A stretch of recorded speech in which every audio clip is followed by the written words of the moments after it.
What's up, everybody? This is Whiskey in the Six. I'm Rob. Today I'm doing my overrated and overpriced American whiskey edition.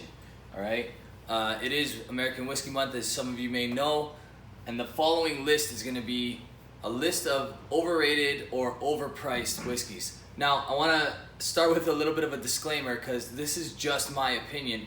Other people might love these whiskeys. Other people might hound out these whiskeys and really enjoy them. I, however, either didn't like them or didn't think they were worth what they're going for currently, either on the retail or secondary market. Start with number 6, Aylmer Tea Lee. Now, originally this was actually reasonably priced. It was around the $50 mark in the US, sometimes less depending on where you bought it. When it was announced that this was discontinued, prices skyrocketed. People are hounding this out, searching for it wherever they can, paying crazy prices on secondary markets, and I'm here to tell you that honestly, compared to all the bourbons that I've tried, it's not that great. It's under 50%, which is already a huge X for me, and it's just simply an average to slightly above average bourbon, not something that's going to blow you away. Number 5 is the WhistlePig Boss Hog. I had the opportunity to try this straight rye not that long ago. My beef with it is that it's extremely hefty on the price tag, and we're talking retail here. You're looking at about $300 depending on which WhistlePig Boss Hog rye you buy. There's the WhistlePig Boss Hog rye Dark Prince, I think it's called, which is even more expensive. It's like $500. The one that I tried, I had the luxury of trying it from Bubba and the Beard, and I simply just didn't love it. It was okay, but for the price, there's way better ryes out there. For the price, there's way better American whiskey out there. Number 4 is many of the selections in the Woodford Reserve Masters Collection. Okay, so I'm talking the straight barley, the white corn, and the cherry wood. All right. All 3 of those I've had small samples of. All 3 of them were very disappointing. I think they're very overpriced. I've heard great things about the Woodford Reserve Master Collection Barrel Proof. I haven't had the opportunity to try that one yet, but for the price, I guarantee you're gonna find stuff that's better out there, for the other ones at least. It's just, in Ontario, we rarely get the Masters Collection. When we do, they're around $150 to $200 mark. In the West Canadian regions, you're looking at around $130 to $150, and in the US, you're looking at around $90 to $120 depending on where you buy them. So Woodford Reserve Master Collections, I would say walk away from. The other options that Woodford is offering are very good.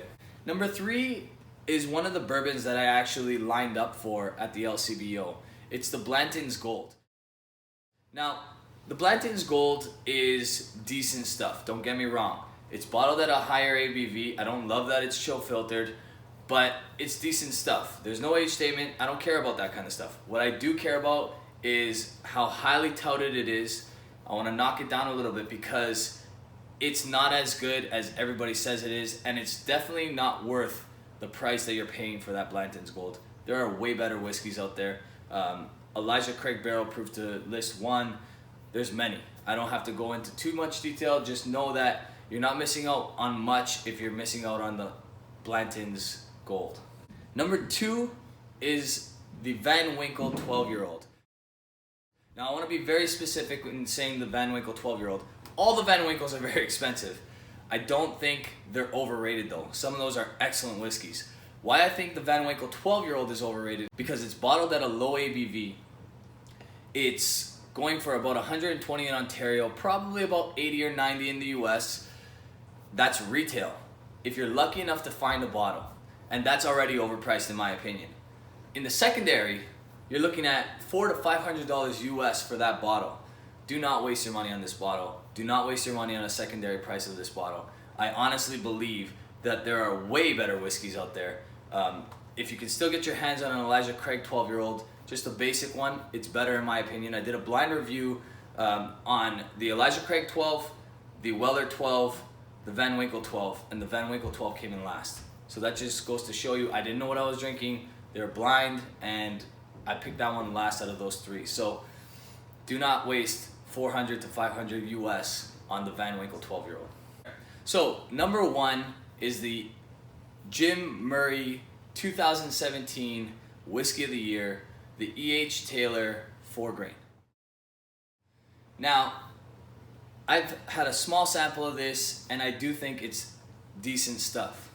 But I'm getting so tired of the hype that exists around Jim Murray's whiskeys. I really believe that he is doing something a little shady. I'm not gonna put that down on paper to be specific as to what he might be doing, but I was at a tasting recently and I tasted something he gave a 92 to. So even in the United States, that's an A.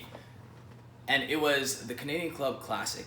We're talking the lowest expression that Canadian Club offers, that is at every bar around the world, offered to you in a cocktail. He gave it a 92 straight. So something's up, and I don't know what it is, and I'm not gonna accuse him of anything, but I do think something a little shady. And that E.H. Taylor 4-grain, it's good, but don't waste more than retail price on that. And don't sweat if you didn't catch it in the retail market. All right, so that's my list of 6 overrated or overpriced whiskeys. Most of the 6 I've enjoyed myself. I've thought they were actually pretty tasty, just nowhere near the price that they are warranting right now. I want to talk to you guys about something else really quickly. I will be ordering these glasses. I want to do a quick pre-order of these glasses. So they're Whiskey in the 6 Glencairn glasses. They're not actually Glencairn, but they look and feel exactly like the Glencairn. I'm going to do a pre-order, so you guys can email me at whiskyinthe6@gmail.com. And if you want 1 or 2, they're going to cost around $25 Canadian. The price is just to keep in line with what the Scotch Test Dummies are charging and some of the other whiskey tubers. I don't want to step on any toes. I want everybody to kind of price out their stuff at around the same price so it's fair to you guys. All right? So let me know if you're interested in 1, 2, or multiple Whiskey in the 6 whiskey glasses. That's it for today, guys. You guys can follow me on Instagram, Twitter, Facebook. If you like this video, hit the like button. If you really like this video, hit the subscribe button. I really appreciate the support, guys. You guys can also check me out on Patreon. Cheers.